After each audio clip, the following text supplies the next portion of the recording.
আমরা আজকের বিষয় নির্ধারণ করেছি সকল কাজে আত্মসংযম ও সতর্কতা এবং ধীরস্থিরতা অবলম্বন সংক্রান্ত শিষ্টাচারিতা সঙ্গত বিষয়ে আলোচনা হবে ইনশাআল্লাহ।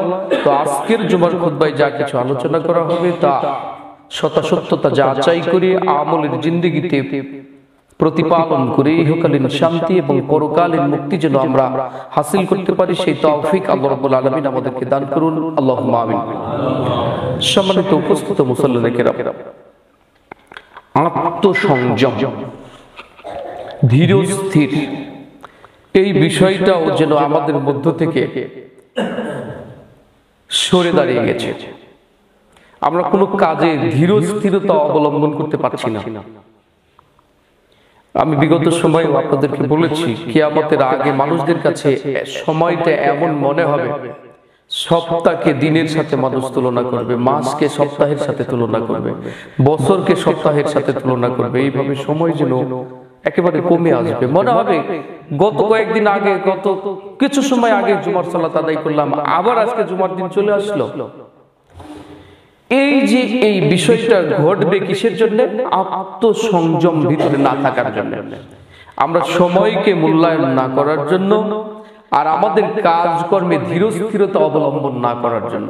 আর ভুল হতে থাকবে, হঠকারিতা হতে থাকবে আমাদের দ্বারা, যেটার দ্বারা সারাটি জীবন আমরা কি করব, আমাদের হয়তো বা জীবনটাই ব্যর্থতায় পর্যবেসিত হয়ে যাবে। তো এইগুলো, এই যে নিজের মধ্যে অস্থিরতা, আর অস্থিরতার কারণে হঠকারিতা এমন ভুল যেটা সারা জীবনে শুধরিয়ে নেওয়া সম্ভব হবে না। এই ধরনের কাজ আমাদের দ্বারা হবে কখন? যখন আমরা আমাদের নবী জনাব মুহাম্মদ রাসূলুল্লাহ সাল্লাল্লাহু আলাইহি ওয়াসাল্লামের শিষ্টাচারিতা থেকে আমরা দূরে চলে যাব। সম্মানিত উপস্থিত মুসল্লিদের কিরাম, আমি বিগত জুমাতে আপনাদের সামনে আত্মীয়তার সম্পর্ক নিয়ে কথা বলছিলাম আল্লাহ রাব্বুল আলামিনের কোরআনে কারীম থেকে এবং তার রাসূল জনাব মুহাম্মদ রাসূলুল্লাহ সাল্লাল্লাহু আলাইহি ওয়াসাল্লামের হাদিস থেকে। তো প্রশ্নবিদ্ধ যখন আমরা হই, তখন মনে করি যে আমাদের বক্তব্যগুলো, আমাদের কথাগুলো আপনারা শুনছেন। যখন প্রশ্নবিদ্ধ হয় না অথবা সেখান থেকে ফিডব্যাক কিছু না আসে, তখন মনে করি যে আপনারা ঘুমিয়ে চলে যাচ্ছেন, অথবা আমরা এটা মনে করি যে আমরা হয় ভুল মুক্ত, অথবা মনে হয় যে আপনারা কিছুই শোনেন না। তো আমার গত সপ্তাহের বক্তৃতার পরিপ্রেক্ষিতে এক ভাই প্রশ্ন করেছিলেন। প্রশ্ন হচ্ছে যে, ভাই, আমি আমার বাবার সন্তান, আমি সন্তান হওয়া সত্ত্বেও আমার বাবা আমার চাচাতো ভাইকে অথবা জ্যাঠাতো ভাইকে বেশি মূল্যায়ন করে থাকেন, আর মূল্যায়ন করতে করতে এত পর্যন্তই মূল্যায়ন করেন যে আমাকে যা দেওয়ার কথা তা না দিয়ে তা আমার চাচাতো ভাইকে দেন। কিছুদিন পরে দেখা যাচ্ছে আমার চাচাতো ভাই আমার বাবাকে ধরে পিটাচ্ছে অথবা অপমান করছে। সে সময় কি আমি বাধা দেব না? অথবা বাধা দিলে আমার ওই চাচাতো বা জ্যাঠাতো ভাইয়ের সাথে আমার সম্পর্ক ছেদ হয়ে যাচ্ছে। এমত অবস্থায় আমি কি আমার চাচাতো ভাইয়ের সাথে সম্পর্ক স্থাপন করব? প্রশ্নটা এরকম ছিল। আমি ভাইকে বললাম বুঝিয়ে যে আল্লাহ রাসূল সাল্লাল্লাহু আলাইহি ওয়াসাল্লাম বলেছেন আত্মীয়তার সম্পর্ককে জোরালো করার জন্য। সুতরাং আত্মীয়তার সম্পর্ককে জোরালো করতে হবে। আপনার চাচাতো ভাইয়ের সাথে আপনার বিবাদ হয়ে গেছে, এটা যে কোনো কারণে হতেই পারে। হয় আপনার ভুল ছিল, না হয় আপনার বাবার ভুল ছিল, অথবা আপনার চাচাতো অথবা জ্যাঠাতো ভাইয়ের সাথে ভুল ছিল। তিনজনের যে কোনো একজনের সাথে ভুল হয়েছে বিধায় এ ধরনের একটা দ্বন্দ্বের সম্মুখীন আমরা হয়েছি। সুতরাং ওই ভুল বুঝাবুঝি থেকে দূরত্ব তৈরি না করে ভুলটাকে শুধরিয়ে নিয়ে আমরা একতাবদ্ধ হওয়ার চেষ্টা করতে হবে। এটাই ইসলামী শরিয়ার বক্তব্য। তবে ভাই, আপনাকে আরেকটা প্রশ্ন, এই ধরনের কার্যক্রম যদি আমাদের সমাজে হয়ে থাকে, তবে আমার প্রশ্ন আপনাদের কাছে যে আপনি ছেলে থাকার পরে আপনার বাবার সম্পর্ক কি করে আপনার চাচাতো ভাইয়ের সাথে ভালো হলো? নিশ্চয়ই এখানে আপনার কোনো গলদ আছে। হয় আপনি আপনার বাবাকে খেতে দিচ্ছেন না, হয় আপনার ওয়াইফ আপনার বাবার সাথে ভালো সম্পর্ক করছে না, এই অসঙ্গত কারণবশতই হয়তোবা আপনার সাথে আপনার বাবার দূরত্ব তৈরি হয়ে গেছে। সুতরাং প্রত্যেকটি সন্তানের, বিশেষত ছেলে সন্তানের, যারা কিনা আমরা সংসার প্রতিপালন করার পরে, পরিচালনা করার পরেও আমাদের বাবা মাদেরকে সময় দিতে পারছি না, আমাদের উচিত আমাদের বাবা মাদেরকে সময় দেওয়া। কেননা যখন একজন মানুষ বৃদ্ধ হয়ে যায়, যখন একটা মানুষ বয়োবৃদ্ধ হয়ে যাচ্ছে, তখন ওই মানুষটার স্বভাব, ওই মানুষটার জ্ঞান আল্লাহ রাব্বুল আলামিনের ভাষায় পুনরায় যেন শিশুসুলভ হয়ে যাচ্ছে। সুতরাং ওই শিশুসুলভ ওই লোকটিকে প্রতিপালন করা আমরা সন্তান হিসাবে আমাদের উপর ফরজ হয়ে যায়, আমাদের উপর ওয়াজিব হয়ে যায়। সুতরাং সম্মানিত উপস্থিত মুসল্লিয়ানে কিরাম, আমরা আমাদের বাবা মাদের সাথে এমন স্বভাব, এমন চরিত্র, এমন অ্যাটিটিউড, এমন বিহেভ পরিদর্শন করব না যার কারণে আমার চাইতে আমার বাবার সম্পর্ক আমার চাচাতো ভাইয়ের সাথে বেশি হয়ে যায়। চাচাতো ভাইয়ের সাথে যে সম্পর্ক থাকার কথা সেটা তো আমার বাবার থাকবেই, ভাতিজা হিসেবে সম্পর্ক থাকার কথা সেটা থাকবেই। সুতরাং এখানে আপনার প্রশ্নের জবাব হচ্ছে শরিয়া তথা আমাদের প্রভু মহান রব্বুল আলামিনের কনস্টিটিউশন তথা কুরআনুল কারীম থেকে এবং তারই রাসূল জনাবে মুহাম্মদ রাসূলুল্লাহ সাল্লাল্লাহু আলাইহি ওয়াসাল্লামের পক্ষ থেকে যেসব বক্তব্য, যেসব লিখিত ভাষ্য আমাদের কাছে এসেছে, তার থেকে সিদ্ধান্ত এটাই, আপনি আপনার বাবার সাথে সম্পর্ক অটুট রাখুন। সাথে সাথেই ভুল বুঝাবুঝির যে সমস্যা হয়েছে ওই সমস্যার সমাধান করে আপনি আপনার চাচাতো ভাইয়ের সাথে সম্পর্ক জোরালো করার চেষ্টা করুন। এটি হচ্ছে সম্পর্ক তৈরি করার উপায়। সম্মানিত উপস্থিত মুসল্লিয়ানে কিরাম, বিগত দিনের আত্মীয়তার সম্পর্ক বিষয়ে যে বক্তব্য উপস্থাপন হচ্ছিল তার দুইটা হাদিস আমি আপনাদের কাছে বলি নাই, প্রসঙ্গগত সেই হাদিসগুলো আপনাদের কাছে বলা অতীব জরুরি বলে মনে করছি। এক নম্বর, عن جبير ابن مطعم رضي الله تعالى عنه قال قال رسول الله صلى الله عليه وسلم لا يدخل الجنة قاطع। হযরত জুবাইর ইবনে মুতঈম রাদিয়াল্লাহু তাআলা আনহু হতে বর্ণিত, তিনি বলেন রাসূলুল্লাহ সাল্লাল্লাহু আলাইহি ওয়াসাল্লাম বলেছেন লা ইয়াদখুলুল জান্নাতা কাতিউন, ওই ব্যক্তি কখনোই জান্নাতে প্রবেশ করতে পারবে না যে কিনা আত্মীয়তার সম্পর্ক ছিন্ন করেছে। নাউযুবিল্লাহি মিনাশ শাইতানির রাজিম। আত্মীয়তার সম্পর্ক ছিন্ন করলে সে জান্নাতে যেতে পারবে না।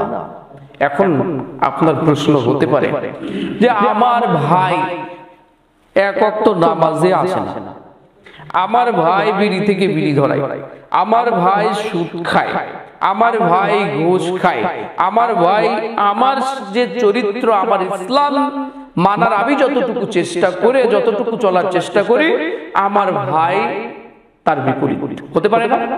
হতে পারে। এমত অবস্থায় আমার করণীয় কি? এমত অবস্থায় আমার করণীয় কি? আপনি আপনার ভাইকে ইসলামের পথে, আল্লাহ এবং তার রাসূলের পথে দাওয়াত প্রদান করুন। যদি তাকে ঘোরানো সম্ভব না হয়, যদি তাকে ঘোরানো সম্ভব না হয়, তাহলে আমরা অন্যান্য ধর্মের মানুষের সাথে যে চলাফেরাগুলো করি সেইভাবে চলাফেরাটা আমরা করব। আপনি দেখুন আল্লাহর নবী মূসা আলাইহিস সালাম, নূহ আলাইহিস সালাম যখন এই যে মহাপ্লাবন দিয়ে সমস্ত পৃথিবীর সবকিছুকে ধ্বংস করে নূহ আলাইহিস সালামের কিস্তিতে, নৌকায় যে কয়জন ছিলেন সেই জীবগুলোকে আল্লাহ রাব্বুল আলামিনের পক্ষে নিয়েছে, তিনি যখন এই প্লাবনের মধ্যে ছিলেন তখন নূহ আলাইহিস সালামের এক ছেলে ছিল কেনান। আপনারা জানেন ঘটনা। এই কেনান যখন পানিতে ডুবে মারা যাচ্ছিলেন তখন নূহ আলাইহিস সালাম আল্লাহ রাব্বুল আলামিনের কাছে বলছিলেন, হে আল্লাহ, এ তো আমার ছেলে। নূহ আলাইহিস সালাম নিজে বলছিলেন এ তো আমার ছেলে। আল্লাহ রাব্বুল আলামিন উত্তর দিয়েছিলেন লাইসাকা মিন আহলিক, হে নূহ, হে আমার নবী, হে আমার নবী নূহ, তুমি শুনো, লাইসা কামিন আহলিক, এ তোমার পরিবারের অন্তর্ভুক্ত নয়। সুতরাং আপনার মায়ের গর্ভস্থ আপনার বাবার ঔরসজাত সন্তান আপনার সহোদর হওয়া, ভাই হওয়ার পরেও আপনি যদি আল্লাহ রাব্বুল আলামিনকে প্রভু এবং আপনার চলার আদর্শ হিসেবে মুহাম্মদ সাল্লাল্লাহু আলাইহি ওয়াসাল্লামকে মেনে নেওয়ার পর আপনার ভাই যদি আপনার বিরোধিতা করে, তাহলে ওই অবস্থায় সিদ্ধান্ত হচ্ছে লাইসা কামিন আহলিক, সে কখনোই আপনার পরিবারের অন্তর্ভুক্ত নয়। সুতরাং ওই ভাইয়ের সাথে আপনি দ্বন্দ্ব লিপ্তে না হয়ে, ওই ভাইয়ের সাথে আপনার মনোমালিন্যতা না বাড়িয়ে আপনি তার সাথে ভাই সুলভ আচরণ করতে থাকুন। তবে ওই রকম যা অন্য ধর্মের ভাইদের সাথে আমরা করে থাকি। আমি মনে হয় বুঝাতে পেরেছি। সম্মানিত উপস্থিত মুসল্লিন কিরাম, এরপরে আল্লাহ রাসূল সাল্লাল্লাহু আলাইহি সাল্লাম বলছেন, দেখুন, যদি এইরকম হয়ে যায়, যদি আমাদের সম্পর্কগুলো এরকম হয়ে যায়, তাহলে আবার সিদ্ধান্ত কি হবে, কেমন? আল্লাহ রাসূল বলছেন, আন ইবনে উমর রাদিয়াল্লাহু তাআলা আনহু قال قال رسول الله صلى الله عليه وسلم ليس الواصل بالمكف ولكن الواصل الذي اذا قطع رحمه وصلها رواه البخاري। হযরতে আব্দুল্লাহ ইবনে উমর রাদিয়াল্লাহু তাআলা আনহু হতে বর্ণিত, তিনি বলেন, রাসূলুল্লাহ সাল্লাল্লাহু আলাইহি ওয়াসাল্লাম বলেছেন, সে আত্মীয়তার সম্পর্ক রক্ষাকারী নয়। সে ব্যক্তি আত্মীয়তার সম্পর্ক রক্ষাকারী নয়। কোন ব্যক্তি?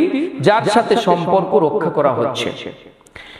যে আত্মীয়তার মধ্যে আমার মতো, আমি তার সাথে চলাফেরা করছি, ও আমার বাসায় আসছে, আমি তার বাসায় যাচ্ছি, ও আমার বাসায় হাদিয়া দিচ্ছে, আমি তার বাসায় হাদিয়া দিচ্ছি, এই যে আত্মীয়তা চলছে, এই আত্মীয়তাটা সেই ব্যক্তি সম্পর্ক রক্ষাকারী না যার সাথে এরকম দহরম মহরম আছে, বরং সে ব্যক্তি আত্মীয়তা রক্ষাকারী যার সাথে আত্মীয়তার সম্পর্ক ছিন্ন করা হচ্ছে, যার সাথে আত্মীয়তার সম্পর্ক ছিন্ন করা হয়েছে, আর সেই সম্পর্ক সংযোজন করে আত্মীয়তার বন্ধনকে বহাল রেখেছে। সুবহানাল্লাহ। যার সাথে সম্পর্ক বিনষ্ট হয়ে গেছে বা হওয়ার দ্বার প্রান্তে, তার সাথে আত্মীয়তা করার যে চেষ্টা, যে আপ্রাণ প্রচেষ্টা, এটাই হচ্ছে আল্লাহ রাসূল সাল্লাল্লাহু আলাইহি ওয়াসাল্লামের দৃষ্টিকোণ থেকে আত্মীয়তার সম্পর্ক গড়ার প্রচেষ্টা। সুতরাং আমাকে আপনাকে আত্মীয়তার সম্পর্ক যদি আমরা জোরালো করতে চাই, তাহলে তাদের সাথেই করা উচিত, তাদের সাথেই চেষ্টা করা উচিত যাদের সাথে আমরা আত্মীয়তার সম্পর্ক দূরে চলে গেছে, অনেক দূরে চলে গেছে। সুতরাং এই দূরের মানুষকে কাছে পাওয়ার জন্য যে প্রচেষ্টাটা, এটাই হবে আত্মীয়তার সম্পর্ক রক্ষা করার প্রচেষ্টা।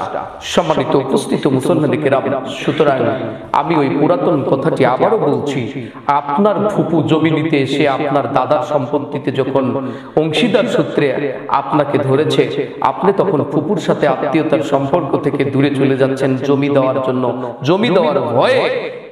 আপনি আপনার বোনের সাথে, ভগ্নিপতির সাথে সম্পর্ক, ভাগ্নের সাথে সম্পর্ক দূরে চলে যাচ্ছে। আপনার বাবার সম্পত্তিতে অংশীদার পাওয়া হয়েছে, আর অংশ পাওয়ার নিমিত্তে সম্পত্তি নিতে যখন এসেছে, তখন এইভাবে সম্পর্ক দূরে আপনারা নিয়ে যায় না। গেলে কি হবে? বিগত দিনের আর আজকের খুতবার একেবারে যদি আমরা সামারাইজ করি, কনক্লুশনে আপনাকে বলবো যে আপনি যখন সম্পর্ক ত্যাগ করতে যাবেন আপনার ভাতিজার সাথে, আপনার ভাগ্নার সাথে, আপনার ফুপুর সাথে, আপনার বোনের সাথে, তখন আল্লাহ রাব্বুল আলামিন আপনার সাথে সম্পর্ক ত্যাগ করবেন। সুতরাং মহান আল্লাহ রাব্বুল আলামিনের সাথে নিজেদের সম্পর্ককে অটুট রাখার জন্য, নিজেদের সম্পর্ককে সুদৃঢ় করার জন্য আমরা পরস্পরে আত্মীয়তার সম্পর্ক সুদৃঢ়করণের জন্য আমরা সচেষ্ট হব ইনশাআল্লাহ। আল্লাহ রাব্বুল আলামিন আমাদেরকে তৌফিক দান করুন, আল্লাহুম্মা আমিন। সম্মানিত উপস্থিত মুসল্লিরা কিরাম, যে কথা বলছিলাম যে সকল কাজে আত্মসংযম ও সতর্কতা এবং ধীরস্থিরতা অবলম্বন সংক্রান্ত রাসূলের শিষ্টাচারিতা কিভাবে নিয়ে আসবো, করলে কি হবে। আমাদের রাসূল জনাবে মুহাম্মদ রাসূলুল্লাহ সাল্লাল্লাহু আলাইহি ওয়াসাল্লামের ভাষ্যগুলো দেখুন কেমন। আন আবি হুরায়রা রাদিয়াল্লাহু তাআলা আনহু قال قال رسول الله صلى الله عليه وسلم لا يلدغ المؤمن من জুহরিন ওয়াহিদা মাররাতাইনি মুত্তাফাকুন আলাইহি। হযরতে আবু হুরায়রা রাদিয়াল্লাহু তাআলা বর্ণিত, তিনি বলেন রাসূলুল্লাহ সাল্লাল্লাহু আলাইহি ওয়াসাল্লাম বলেছেন, মুমিন কখনো এক গর্তে দুইবার দংশিত হয় না। মুমিন কখনো এক গর্তে দুইবার দংশিত হয় না। এর মানে হচ্ছে মুমিন কখনো একই কাজ করে ভুলে পর্যবেসিত হয় না। মুমিন আস্তে ধীরে ভেবে চিন্তে কাজ করবে, যার ফলে মুমিনের কাজ একবারে করলেই সমাধান হবে। সুতরাং আল্লাহ রাসূলের কথা হচ্ছে মুমিন এক গর্তে দুইবার দংশিত হয় না। ভুল যদি হয় একবার হবে, সঠিক যদি হয় একবার করেই সঠিক হবে ইনশাআল্লাহ।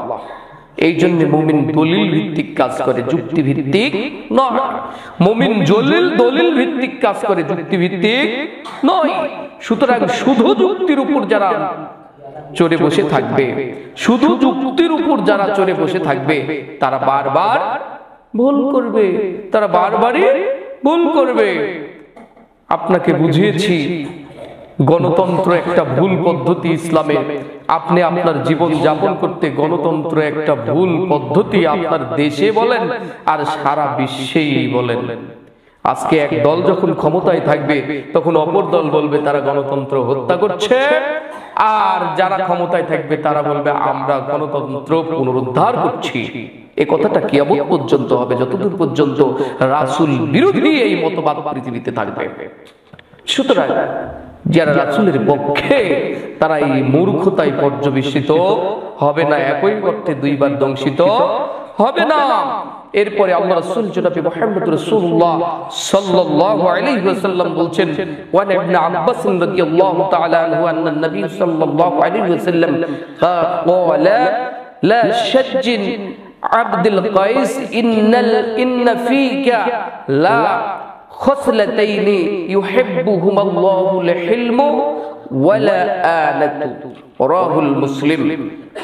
হযরতে আব্দুল্লাহ ইবনে আব্বাস রাদিয়াল্লাহু তাআলা আনহু বলেন যে নবী করিম সাল্লাল্লাহু আলাইহি ওয়াসাল্লাম কায়েস গোত্রের এক নেতাকে বললেন, তোমার মধ্যে এমন দুটো স্বভাব আছে যা আল্লাহ তাআলা পছন্দ করেন না। কয়টা স্বভাব? ভালো করে মনে রাখবেন। আল্লাহর অপছন্দনীয় দুইটি স্বভাব কার মধ্যে আছে? কায়েস গোত্রের এক লোকের মধ্যে। কে বলছেন? আল্লাহ তাআলা। আল্লাহ তাআলা রাসূল। কে বলছেন? আল্লাহ তাআলা রাসূল। তাহলে ওই চরিত্রটা যদি আমার মধ্যে আর আপনার মধ্যে থাকে, তাহলে আমরাও কি করব? সংশোধন হওয়া প্রয়োজন, তাই না? হাদিসটা মনে হয় আমি আপনাদেরকে বুঝাতে পারছি না। প্লিজ আমার দিকে একটু মনোনিবেশ করুন। আপনারা মুখের দিকে তাকালে অন্তত বোঝা যায় যে আপনারা কেমন চিন্তা করছেন। কথাগুলো গতানুগতিক নয়, আমি কথা বলছি আল্লাহ রাসূল জনাবে মুহাম্মদ রাসূলুল্লাহ সাল্লাল্লাহু আলাইহি ওয়াসাল্লামের কথা। আপনার অ্যাটিটিউড এরকম হবে কেন? আপনি অন্য মনস্ক হবেন কেন? প্লিজ মনোনিবেশ করুন আমার দিকে, আল্লাহ রাসূলের কথার দিকে। হযরত আব্দুল্লাহ ইবনে আব্বাস রাদিয়াল্লাহু তাআলা আনহু হাদিসটি বর্ণনা করছেন। আল্লাহ রাসূল জনাবে মুহাম্মদ রাসূলুল্লাহ সাল্লাল্লাহু আলাইহি ওয়াসাল্লাম একদিন আব্দুল কায়েস গোত্রের নেতাকে বললেন। কাকে? কায়েস গোত্রের নেতাকে। যেমন তেমন মানুষ না, একটা গোত্রের নেতাকে বলছেন, তোমার মধ্যে এমন দুইটা স্বভাব আছে যা আল্লাহ তাআলা পছন্দ করেন। আল্লাহ তাআলা পছন্দ করেন। একটি হচ্ছে সহনশীলতা, ধীরস্থিরতা বা চিন্তা ভাবনা করে কাজ করা। দুইটি। আমি ভুল করেছি প্রথমে, যে করেন না নয়, করেন। তাহলে করেন দুইটা স্বভাব কি কি? একটি হচ্ছে সহনশীলতা। আপনাকে আপনি ভালো কথা বলেছেন, সমাজের মানুষকে আপনি বলছেন যে এই নীতি খারাপ, এই নীতি ভালো, এইটা রাসূল বিরোধী, আল্লাহ বিরোধী, সুতরাং এইটা থেকে তোমাকে এই রাস্তায় সরল সঠিক পথে সিরাতুল মুস্তাকিমের পথে আসা দরকার। এ কথা বলার পরে আপনাকে বলছে আপনি কাঠমোল্লা, আপনাকে বলছে আপনি ফান্ডামেন্টালিস্ট, আপনাকে বলছে আপনি মৌলবাদী, আপনাকে এই সেই হ্যান ত্যান বলে আপনাকে তুচ্ছ তাচ্ছিল্য করছে। এমত অবস্থায় আপনি ওই সিরাতুল মুস্তাকিমের পথে সহনশীল অবস্থায় প্রতিষ্ঠিত থাকছেন। এই প্রতিষ্ঠিত থাকার নাম হচ্ছে সহনশীলতা। আরেকটি হচ্ছে ধীরস্থিরতা বা চিন্তা ভাবনা করে কাজ করা। আপনি প্রতিপক্ষের সাথে দ্বন্দ্বে লিপ্ত হয়েছেন, দ্বন্দ্বে লিপ্ত হয়েছেন, কোনো না কোনো কারণে হয়ে গেছে আপনার দ্বন্দ্ব, কোনো না কোনো কারণে হয়ে গেছে, ভুল বুঝাবুঝিতে হোক আর যার কারণেই হোক, আপনি তার মাথায় বাড়ি মেরে দিলেন, এইটা চিন্তা ভাবনা নয়। তাহলে যে কাজটি করতে হবে তা ধীর স্থির এবং চিন্তা ভাবনা করে। ওই যে বাংলায় একটি কথা আছে, আমাদের এলাকায় মানুষ বলে থাকেন যে ভাবিয়া করিও কাজ, করিয়ে ভাবিও না। তাহলে কাজটা করার আগে কি করতে হবে? ভাবতে হবে যে এইটার ফলাফল, ফিডব্যাক কি আসতে পারে, এইটার ফলাফল কি আসতে পারে, এইটার চিন্তা ভাবনা করে কাজ করতে হবে।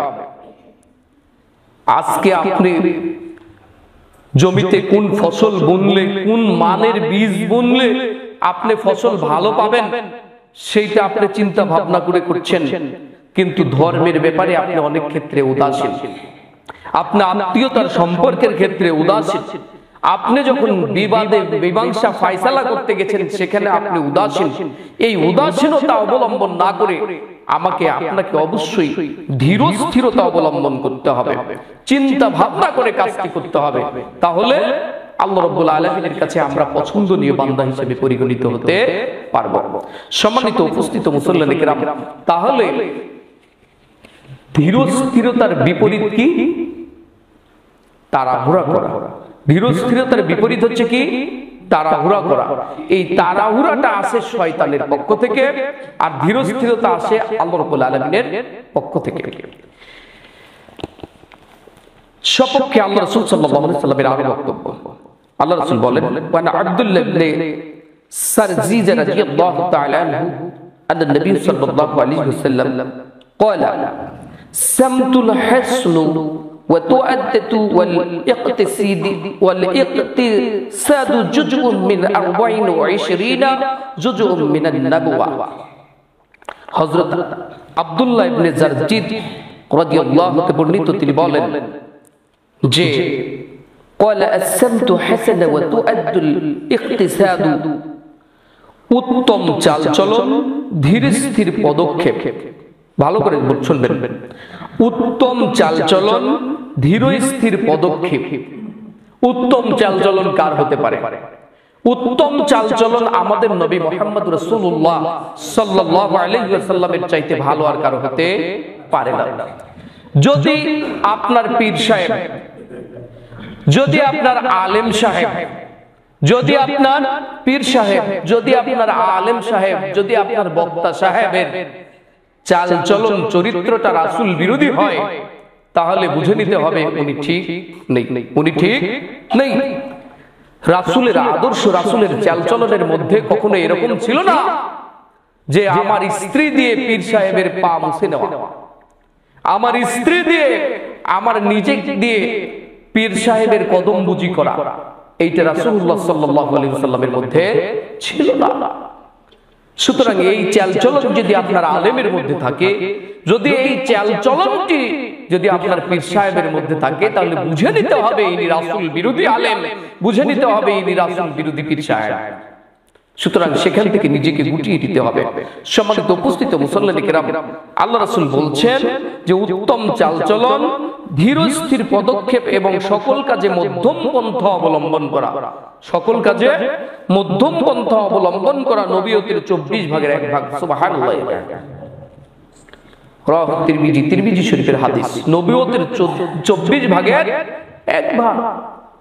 আপনার ভাই আপনাকে কটূক্তি করেছে, আপনার সমাজের একজন মানুষ আপনাকে কটূক্তি করেছে, আপনি যে দল করেন সেই দলের বিরুদ্ধে আপনার ভাই একটা কথা বলেছে, এমন অবস্থায় আপনি ধৈর্য ধারণ করুন। আপনি যদি ধীরস্থিরতা অবলম্বন করতে পারেন, তাহলে আপনার আদর্শ দেখে ওই ভাই অবশ্যই আপনার পথেই আসবে, অবশ্যই আসবে।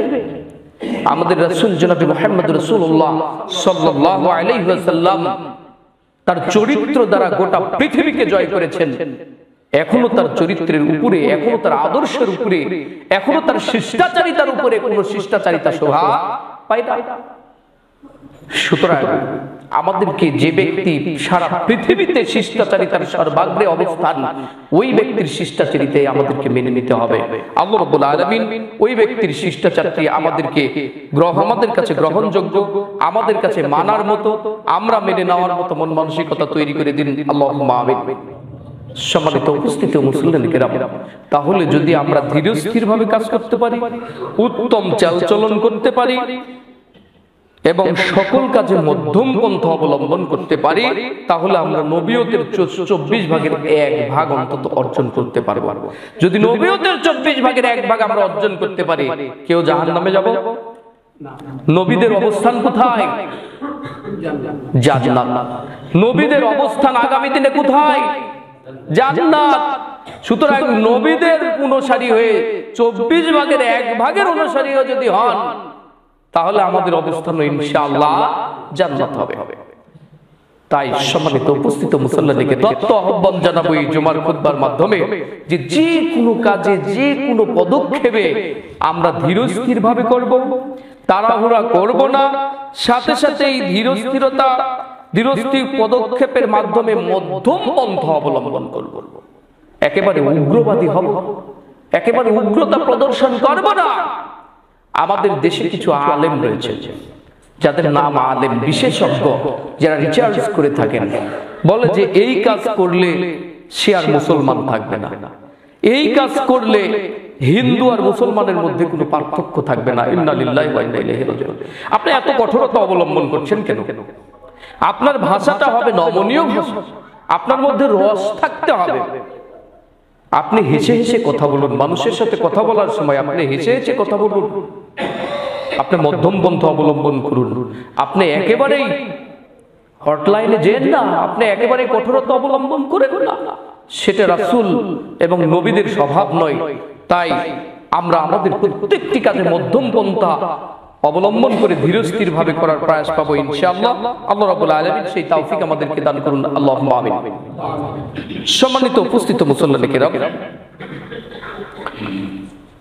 এখন দেখুন, আমি আজকেও কোরআন কারীম পড়তে গিয়ে এই শিষ্টাচারিতা বিষয়ে, রাসূলের শিষ্টাচারিতা যে পৃথিবীর মধ্যে সর্বাগ্রে, এইটা নিয়ে আমি আপনাকে আত্মসংযমশীল হওয়ার জন্য দাওয়াত করলাম। এতক্ষণ আমি আপনাকে সালাম দেওয়া থেকে শুরু করে একটা বাড়িতে প্রবেশ, আত্মীয়তার সম্পর্ক কিভাবে স্থির রাখবেন, সুদৃঢ় করবেন, এই বিষয়গুলো নিয়ে বিস্তর আলোচনা করেছি।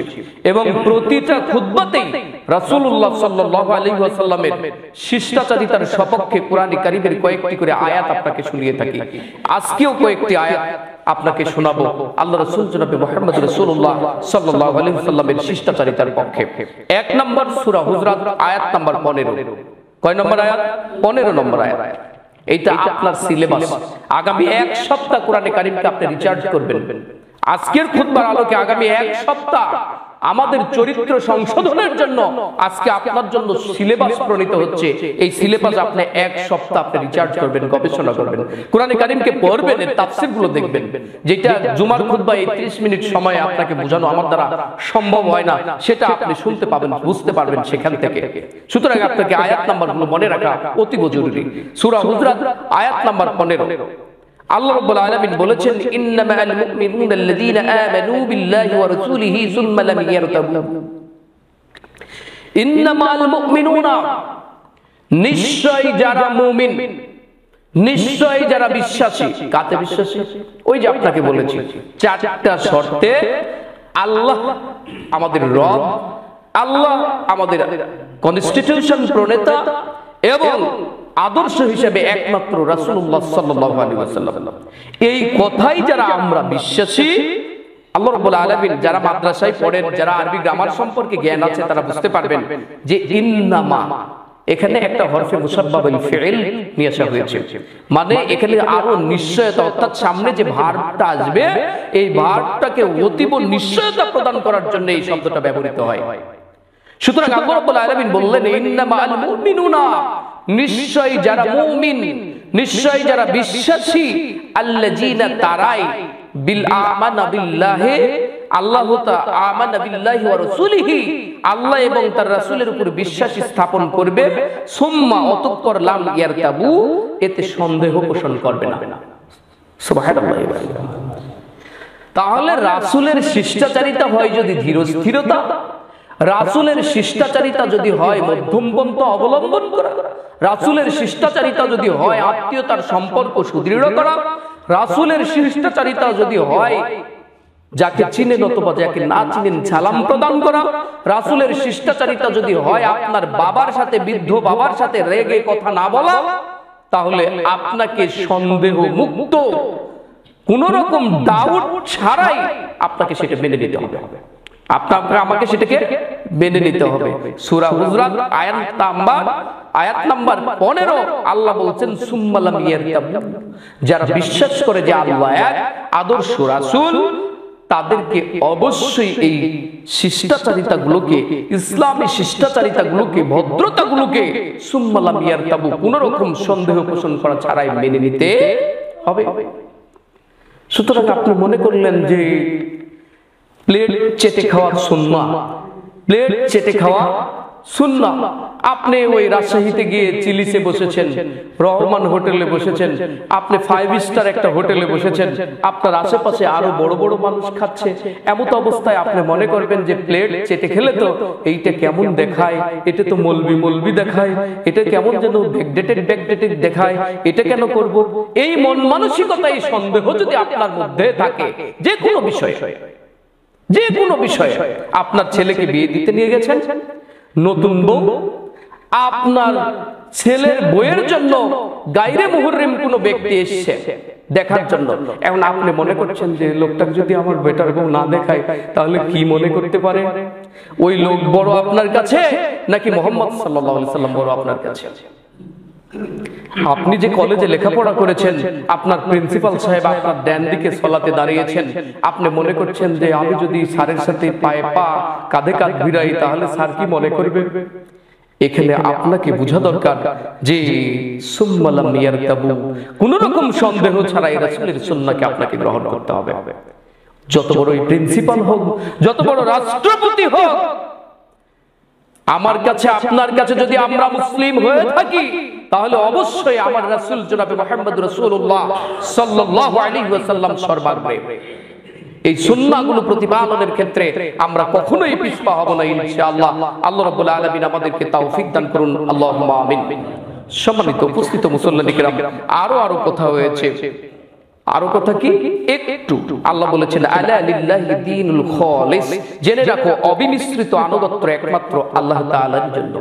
এই যে আনুগত্য প্লেট চেটে খাচ্ছে অনেক মানুষ দেখেও, প্রিন্সিপাল সালফ হওয়া সত্ত্বেও পায়ে পা ভিড়ে কাঁধে কাঁধ মিলিয়ে আমরা সালাত আদায় করছি, এইটা হচ্ছে অবিমিশ্রিত একটি আমল, যেটা একমাত্র আল্লাহর কারণেই আমরা করে থাকি। সুবহানাল্লাহি ওয়া বিহামদিহি। সুতরাং মহান রব্বুল আলামিনের কাছে আমাদের ফরিয়াদ, আল্লাহ দয়া করে আমাদেরকে তোমার এবং তোমার রাসূলের আদর্শ, তোমার এবং তোমার আনুগত্য মেনে অন্য মানুষকে তুচ্ছ তাচ্ছিল্য না করে মধ্যম পন্থা জীবন যাপন করে যেন নাজাত প্রাপ্ত বান্দা হিসেবে তোমার কাছে গৃহীত হই।